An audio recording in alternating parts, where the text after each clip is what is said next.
You see, women, we have watched women grow, empowered, getting empowered from 1975 onwards. I'm watching.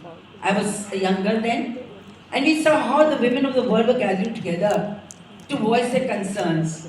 But it was only the Beijing conference in 1995 that brought forth the nations of the world to get together, and the UN first time seriously took up the issue of women's health. And gradually we find that we had this minimum development goals set by the UN. And hundreds of countries, most of them 160, 70, they became signatories to this fact that there will be no discrimination in health services on grounds of sex. And that is why I say that we have systems in place. People talk about it, but even today, in 2023, a very recently study has been published by the Economic Forum, and it has clearly indicated the condition of women's health globally. We talk about the developed countries. Look at US.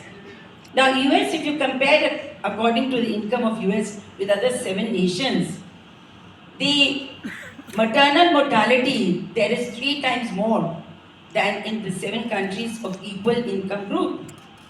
So it's not necessary that if you belong to a developed country, your health is being taken care of well. But yes, developing countries have more concerns. Because our concerns are about infrastructure as well. No clean drinking water, sanitation, accessibility of medical services, and so on and so forth, and affordability, of course. And as the opening remark was, I agree with you, that a woman is the last to eat at home. She always feeds the family, then she eats. And similarly, she feels guilty if she spends money on her own self. She doesn't want to do that. But then, what is the recourse? When we talk about women's health, what are we talking about? We only talk about sex-related and gynecological issues in women's health. That is it. We must go much beyond that. And physically, as doctor said, you see, cardiovascular diseases in women are quite prominent.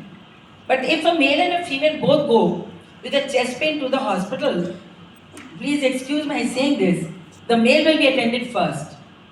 And everything is matter is serious, the woman comes later.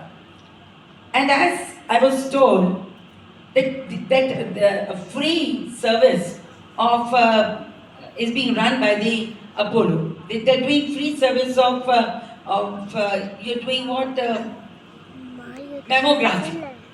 But what is the problem with women? The shame and stigma which is associated with the female body.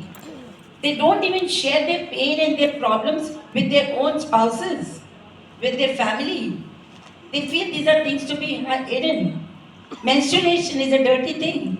For most of the Indians, we are 70% rural. And even in small income groups, lower middle class, it is considered to be, don't talk about it. So the pain or discomfort which associates with it is hardly discussed. Gonorrhea, nobody talks about it. The girls hide it. So the first thing that is required is that there should be a lot of awareness creation amongst the people and the families. There should be a change in perception of the family towards women's health. And that is what is necessary, not here, everywhere. See, there are so many problems, so many other areas. As we all know, with advancing age, when you start getting menopause, you get heat flushes, you're disturbed, your body becomes weak, you become irritable. The family doesn't understand this because they're not educated. They're not made aware of it. And later on, when osteoporosis sets in, the family doesn't want to walk with you because you are limping. So there, and then mental health. What about mental health? The mental health is equally important because you see, most of Asiatic women and all over the world, they have been targets of domestic violence, and that tolls on their health. And when they get older, dementia sets in. There are old age issues. So I think in India, I'm talking about my own country now, our Prime Minister has visualized these problems. So as soon as he took over the reins in 2014, he talked about health for all. He talked about women's empowerment. He talked about, and he said he gave three very important slogans. Samman, Suraksha, Samriddhi. This is what he said, and he worked on it. And he has worked hard on it after 10 years when he became the chairman of the G20, president of the G20 group. What did he say? He said, no, it will not be women-centered development, it will be women-led development. And in the past 10 years, he's shown his concern. Beti Bachao, Beti Padhao, what was it? It was to minimize female feticide. And it has shown results. I'm proud to say that in the past 10 years, the efforts of the government and the way girls are being promoted, girl child birth is being promoted. She's been given, their bank accounts are being opened. The parents are given incentives. This has resulted in, you can see the ratio, 1,020 girls to 1,020 boys. Sorry, 1,000 boys. And even in a place like Haryana, where the ratio between the female and male was girl and boy was, it was about 830 to 1,000, 32 girls, females to 1,000 males. And it is today 938 females to 1,000 boys in Haryana, where they would just, kill the girl child in the womb. So that has shown results. Then Swachhata Abhiyan, who benefits from it? If there are toilets, 10 crore toilets, if there are clean drinking water, you'll be amazed to know. You will be amazed to know that 13 crore households, nearly 40% of all rural households in India, have now been connected with pipes and water. Pipe water is being supplied to them. So water, which is the main base, so most of the diseases are waterborne diseases. Then vaccination. You remember Mission Indradhanush, how it went? And all politicians, all bureaucrats, civil society, NGOs, all got together to make it successful. And now, we also know that Anemia Mukta Bharat Abhiyan is on, and the supplement nutrition is being provided to women in the Anganwadis, lactating women, pregnant women, and it is going far. And toilets are being created in the schools for girls so that they don't miss on education. And sanitary towels, crores of sanitary towels for 1 rupee each are being sold from the government outlets that they have created all over the country. So the government is very anxious. And as we talked about cancer, in cancer also I feel that this budget of ours, this interim budget, has brought in that vaccine, what is it, MV something. What's the name of the vaccine which is going to be administered?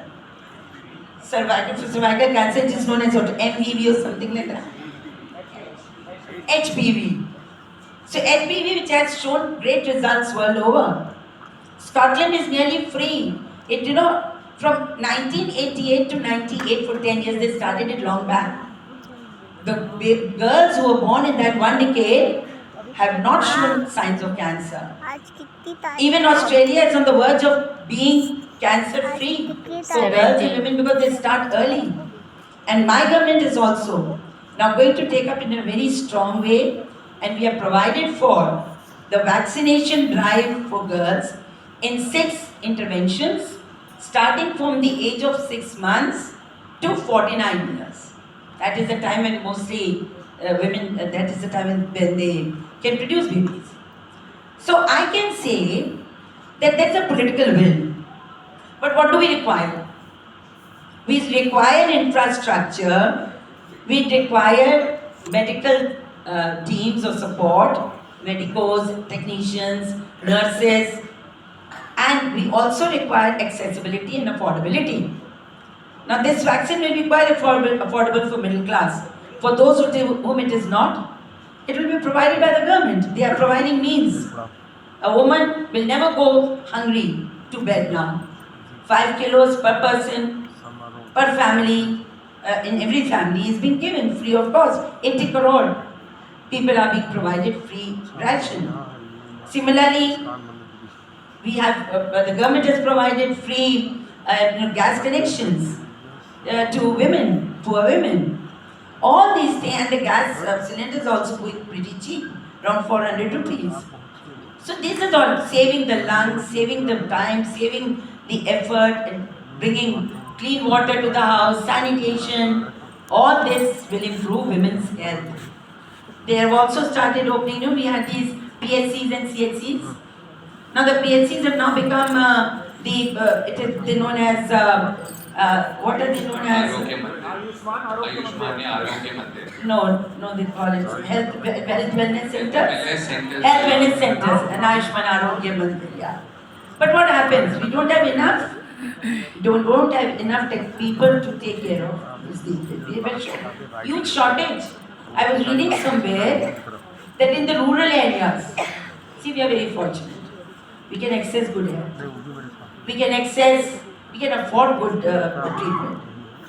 But in the rural areas, there is a shortage of 80%. 80%, please mind it. 80%, what are they?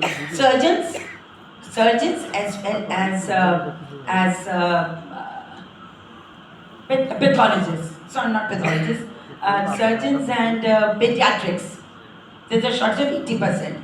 And 70% shortage of gynecologists, obstetricians, and physicians. Now, how do you do it? You can build a building, but how do they access to this thing? Therefore, a lot of efforts are being done by the government, by you as well. And I've seen that most of the hospitals and practices also, they set up camps in the rural areas. Help them diagnose, help them support them, help them to take care of their health. So not to stretch it too far, I can only say that good health and is our right. And how do we access to it?